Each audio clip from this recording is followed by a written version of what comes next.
গরু কিনতে গিয়া জোহরের নামাজ, আসরের নামাজ, মাগরিবের নামাজ, এশার নামাজ, এক ওয়াক্ত নামাজও আমনে পড়লেন না, আমনে গরু কিনতেন গিয়া।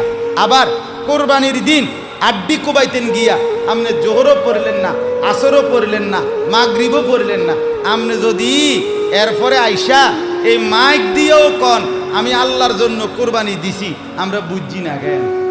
আমরা সিরা খাই, আমরা সিরা খাই, হ্যাঁ আমরা অনন্য ভাত খাইছি, এই মাত্র ভাত খাইছি, আগে তো খাইছি, আজকেও তো বেশিক্ষণ হয়েছে না ভাত খাইছি।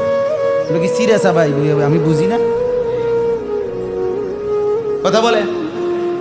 অতএব আমনে মানে উনি মনোযোগ দিয়ে কোরবানি দেয়, এটা হলে মানে মনোযোগী কোরবানি, একেবারে খুব যত্ন নিয়া মনোযোগ দিয়া কোরবানি করতে আছে। জোহর আসর মাগরিব এটি তো আইয়ে যায়, বোঝেন নাই কথাটা? এটি তো কত শনিবার কত রবিবারে কত জোহর কত আসর আইসে গেছে। আমি